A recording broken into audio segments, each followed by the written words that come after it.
Hi, it's Mark from TLR. I'm here with Mr. Bernie Pawlik, Pawlik Automotive in Vancouver. 24-time winners of Best Auto Repair in Vancouver as voted by their customers. And we're talking cars. How you doing, Bernie? Doing well. So 2021 Tesla is today's victim, a Model 3. What was going on with this vehicle?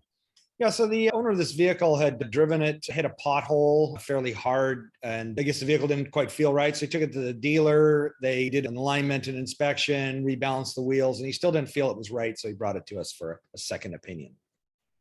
So a second opinion, what kind of inspections and did you do any repairs? Yeah, so first inspection, of course, is a road test to verify the concern. Our technician looked at it. He didn't feel like there was anything really wrong with the way it drove. We did an on-hoist inspection, nothing bent or broken. Everything looked to be in good shape, and rebalanced the front wheels just to make sure they were all okay.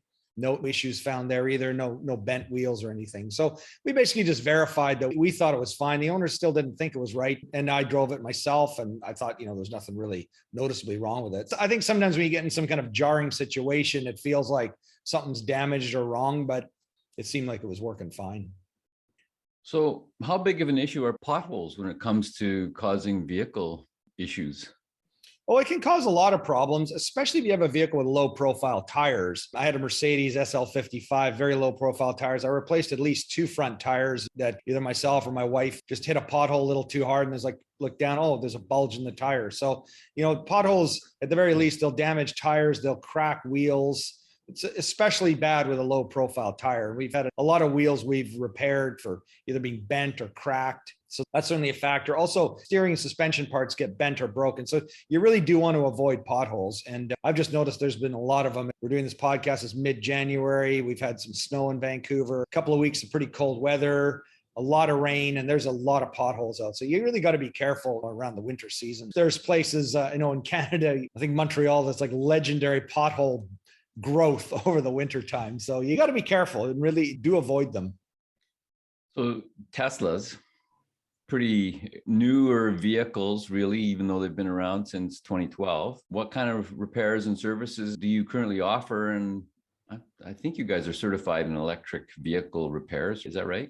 We are, yeah. Well, at this point in time, we don't have a ton of experience with Teslas. I say at this point in time because every day that changes, we get more and more in. The Teslas, they're kind of an exclusive car, so they haven't really released a lot of repair information. Their parts are very difficult to get. They haven't really built the business model out like a normal auto manufacturer, and a lot of people say that's good, and it probably is good in some ways. But I think at some point they're going to realize, hey, you know what? We could actually make money selling parts on cars, and I think they'll get the idea.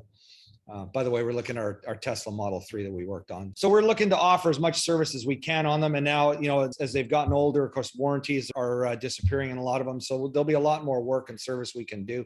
We'll learn it. We'll do it. We'll do whatever it takes to service these cars. There's a lot of them around Vancouver area, and they're growing and growing and growing in popularity. So we'll definitely be offering services and doing whatever we can on them. We are able to get some steering suspension parts now through some of our suppliers like Napa, which is great. And there'll be more and more of that as time goes by. So you drove it. How did you like the Model 3? Oh, it's awesome.